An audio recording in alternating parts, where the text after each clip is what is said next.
وضحي عنوانا وشاد من نوره في القلب إيمان.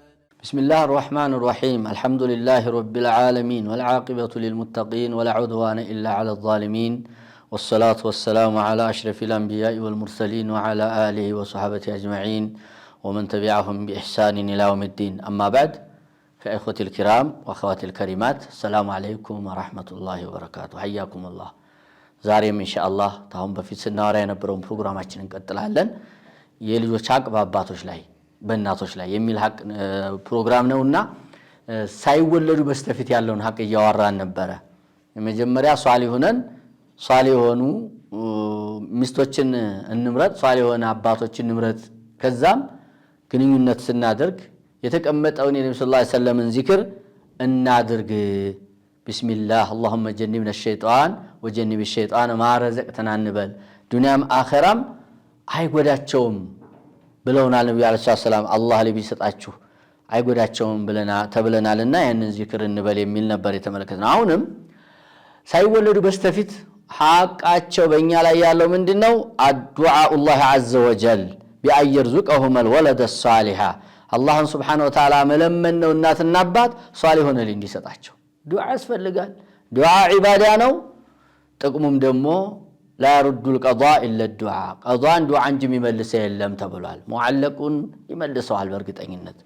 ስለዚህ ለልጆቻችን ሷሊህ እንዲሰጠን ብቻ አይደለም ዱዓ ማድረግ ያለብን፣ እንዲሰጠን ማድረጉም አለና ግን ሀብሊ ሚነ ሷሊህ ረቢ ሀብሊ ሚነ ሷሊሂን ነብዩ ኢብራሂም አለይሂ ሰላም ሊሰጠኝ ብቻ ብለው አይደለም ዱዓ ያደረጉት፣ ሷሊህ ሆነው ሊሰጠኝ ብለው ነው ዱዓ ያደረጉት። እና ዱዓ ስናረግ ሷሊህ ሆነ ልጅ አላሁ ሱብሓነሁ ወተዓላ እንዲሰጠን ዱዓ ማድረግ የልጆቻችን ሐቅ ሳይወለዱ በስተፊት ያለብን ነው።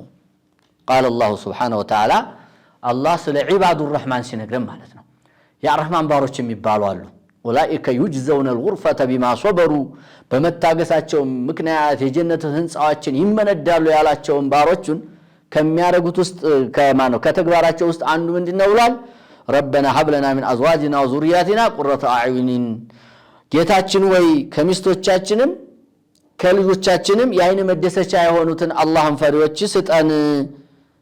وجعلنا للمتقين اماما አላህን ለሚፈሩትም መሪ አርገን ብለው ዱዓ የሚያረጉ ናቸው ብሎ ሲያስቀምጥ እንግዲህ በዚያው አጋጣሚ ለሚስትም ለባልም ዱዓ ማድረግ ያስፈልጋል ማለት ነው። ሷሊህ ሆነችውን አላህ እንዲወፍቀን፣ ሷሊህ ሆነው እንዲወፍቀን መርጠንም ደግሞ እሷኑ ማግባት አለብን የሚል ታሁን በፊት ማይተናልና ዱዓ ያስፈልገዋል።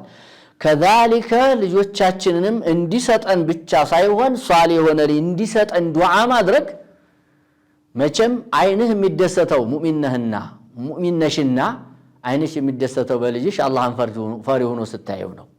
መስጂድ ሲመላለስ በዕልም ላይ ትኩረት ሲያረግ ጥረት ሲያረግ አንቺን በመታዘዝ አባቱን በመታዘዝ ላይ ትልቁን አክባሪ ለትንሹ አዛኝ ለአገር ተቆርቋሪ ለዲኑ ተቆርቋሪ ለዲኑ ሰሪ ሆኖ ስታየው ነውና የሚያስደስታችሁ ይህንን ዱዓ የሚያደርጉ ናቸው ብሎ አላህ ሱብሓነሁ ወተዓላ አስቀምጧል። ይሄ የልጆቻችን ሐቅ ነው።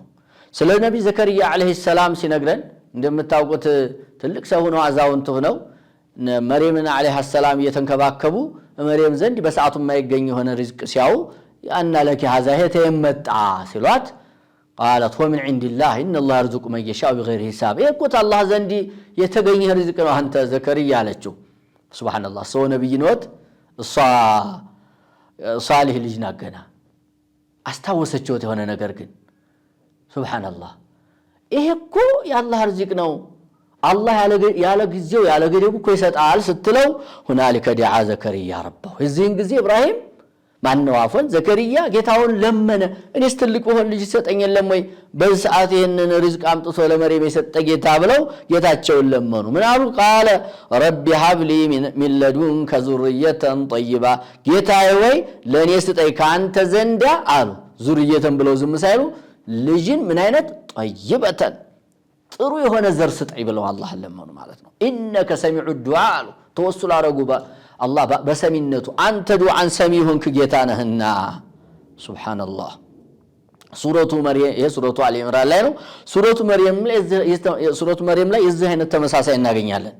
ረቢ ኢኒ ወሃነ العظم مني واشتعل الرأس شيبا ولم أكن بدعائك ربي شقيا ጌታዬ ሆይ አሉ እኔ አጥንቴ ደክሟል አሉ ራሴ በሽበት ተንቀልቅሏል አሉ እኔ ደግሞ መቼም ቢሆን በአንተ ዱዓ መናጥ ይድለብሱኝ አላውቅም አሉ።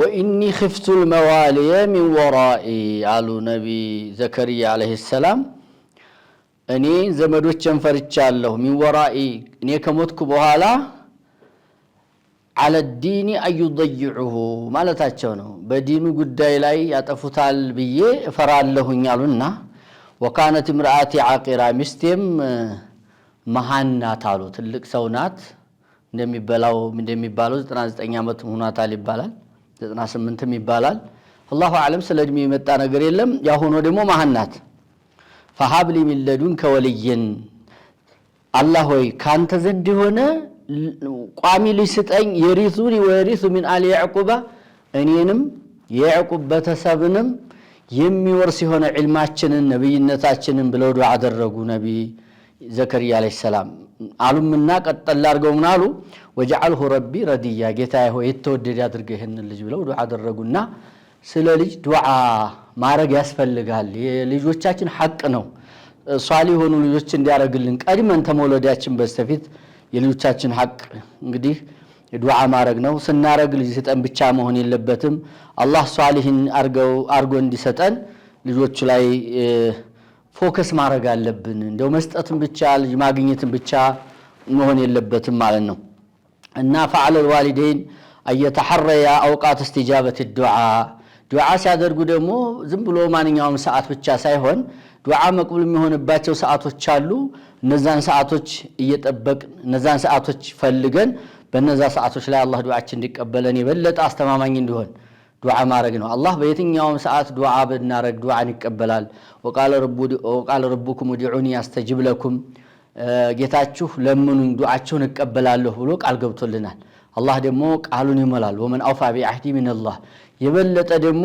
ዱዓ መቅቡል የሚሆንባቸው ሰዓቶች አሉ ቦታዎች አሉ ለምሳሌ ነብይ ዘከርያ አለይሂ ሰላም ያደረጉበትን ዱዓ ሰዓት ይመስል ሌሊት فنادت الملائكه وهو يصلي في المحراب ይላል መላእክቶች የሌሊት ሶላት ምህራቡ እየሰገደ መስገጃው ቦታ እየሰገደ ጠሩት ይላል የዛን ጊዜ አላህን እየለመነ ማለት ነው ያን ያሳለፍነውን ዱዓ እያደረጉ አላህ ዙርየተን ጠይባ ስጠኝ ኢነከ ሰሚዑ ዱዓ እያሉ ዱዓ በሚያረጉ ሰዓት አላህ Subhanahu Wa Ta'ala መላእክት ልኮ በዛን ሰዓት ወዲያው ቢሻራውን ብስራቱን አመጣላቸው ማለትና ለሊት ሰዓት ላይ ብድግ ብለን በተለይ ከ9 ሰዓት ጀምረን እስከ ሱብ ያለችው ሰዓት በጣም ወርቃማ ውድ የሆነ ሰዓት ናት ያችን ሰዓት አላህ Subhanahu Wa Ta'ala ጥሩ ልጅ ሷሊህ ልጅ ተሞትን በኋላ ዱዓ የሚያረግ ተሞትን በኋላ ሰደቃ ለኛ ኸይር ስራ የሚነይትና የሚሰድቅ የሆነ ልጅ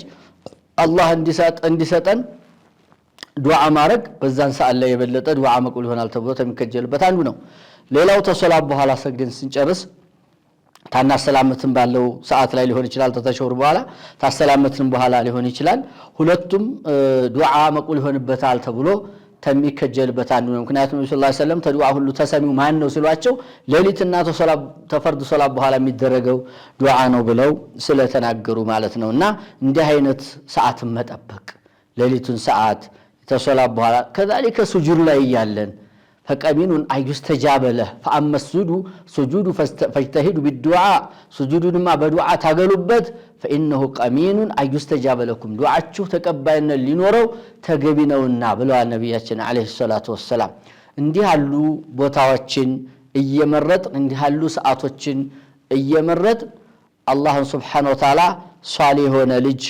እንዲሰጠን ዱዓ ማረጋችን በጣም ወሳኝ አስፈላጊ ሆነ ነው لأن في وجود الابن الصالح أو البنت الصالح المصلحة خير للإنسان في حياته وبعد مماته صالح ሆኖ እንዲል صالح ሆነ ሴት ልጅ መገኘቱ ተኛ መፈጠሩኛ መውለዳችንና ማሳደጋችን እያለንም ታሁን በፊት እንዳየነው እያለንም በህይወት ጥሩ ነው ጥሩ ተንከባካቢ እናት አባቶቻቸውን የሚያስደስቱ ልጆች ለጅኑ የሚጠቅሙ ልጆች ለሀገር የሚጠቅሙ ልጆች ይሆናሉ ከሞትንም በኋላ እንደዚሁ እኛን የማይረሱ ለኛ ዱዓ የሚያረጉ ይሆናሉ እና የማይቋረጥ ስራ ይሆናሉ ማለት ነው። ነብዩ አለይሂ ሰላቱ ወሰለም اذا مات ابن ادم ወይም اذا مات الانسان انقطع عمله الا من ثلاث የሰው ልጅ የሞተ ጊዜ ስራው ይቋረጣል አሉ። በቃ የሰራነውን ሰርተን ፋይላችን ይዘጋል ስንሞት ማለት ነው። መቼም ይሄ ሞት አይቀርምና ያን ጊዜ ሞት በሚመጣ ሰዓት ፋይላችን ሲዘጋ ኢላ ሚን ሰላሳ ሶስት ነገሮች ብቻ ናቸው ፋይላቸው የማይዘጋው አሉ ነብዩ አለይሂ ሰላም። የነሱ ሙተንም ስናበቃ ስራችን እንዳይቋረጥ አጅሩ እንዲመጣ ይደረግልናል ማለት ነው። አንደኛ ሰደቀትን ጃሪያ ማይቋረጥ ሰደቃ መሰደቅ ነው። መስጂድ መስራት፣ ውዶ ማረጊያ መስራት፣ የተለያዩ የምስኪኖች የሚጠቀሙበት መሬት አትክልት ማደሪያ ቦታ ሊሆን ይችላል። እንደዛ ያሉ ነገሮችን ወቅፎ መህር ማለት ነው። ኪታቦችን መግዛት ሰዎች እንዲቀሩበት እኛ ተሞትን በኋላ ያ በሆነ ሁሉ ቁጥር መድረሳ መስራት በተማሩበት ቁጥር እንደዚህ አርገን እንዲህ ያለ ነገር መስርተን መሄድ ተሞትን በኋላ የማይቋረጥ ነው። ሌላኛው አው ዒልም ይንተፈዑ ቢህ የሚጠቀሙበት የሆነ ዕውቀት አስተምሮ መህር ነው። የሚጠቀሙበት ሰው የሚጠቀምበት ዕውቀት ለሰዎች አስተምረን እንደዚሁ ቀርጸን ሊሆን ይችላል በቪዲዮም ሆነ በሪከርድም ቢሆን ለሰዎች የሚጠቅም ነገር በኋላ የሚያዳምጡት የሚከታተሉት ኪታቦች አዘጋጅተን ሊሆን ይችላል። የጠኑ መትኖችን ሸርህ አድርገን ሊሆን ይችላል። ረዘም ያሉትን አሳጥረን ሊሆን ይችላል። ሌላኛውና አሁን የፈለግነው ምንድነው አወለድን ሷሊህን የድዑ ለህ ወይ ሷሊህ የሆነ ልጅ ለሱ ዱዓ የሚያደርግለት ጥሎ መህር ነው ይላሉ ነብያችን አለይሂ ሰላቱ ወሰለም። እና በጣም ጠቃሚ ነገር ነው ሷሊህ ሊተኛ መገኘቱ ዘን እኛ አላህን Subhanahu Wa Ta'ala ተመወለዳችን በፊት ቀድመን ጉዳዩን ትኩረት ሰተንበት አላህን Subhanahu Wa Ta'ala መለመኑና አላህን Subhanahu Wa Ta'ala ዘንዳ ተዋድቀን ያ ረብ ብለን ሷሊህ የሆኑ ልጆች እንዲሰጠን ማድረጋችን በጣም ወሳኝ የሆነ ነገር ነው። ስለዚህ ሁላችንም ኢኽወቲ ወአኺዋት ፊል ኢስላም ለልጆቻችን ምናስብ መሆን አለብን። ለምንወልዳቸው ልጆች ቀድመን ሐቃቸውን ማሟላት አለብን። ተተወለዱ በኋላ ብቻ ሳይሆን ሳይወለድም ሐቅ አለብን የሚለው ኢንሻአላህ ሌላውም ይቀጥላል። ወደፊት አላህ Subhanahu Wa Ta'ala በሰላም ያገናኘን። አሁንም በሰማነው ምንጠቀም አላህ አድርገን የምተናገርኩት ምንጠቀም አላህ ያድርገን። አላህ ሷሊህ ልጆችን ይስጠን እያለንም ተሞትን በኋላ ለኛም ለቤተሰብ ለህዝብ የሚጠቅሙ ለሀገር ለእስላም የሚጠቅሙ ልጆች አላህ ይወፍቀን እያልኩኝ የዛሬውን ፕሮግራሜን እዚህ ላይ አሳርገዋለሁ። الله يوفقن وبالله التوفيق واخر دعوانا الحمد لله رب العالمين والسلام عليكم ورحمة الله وبركاته. جيل توخى الوحي عنوانا وشاد من نوره في القلب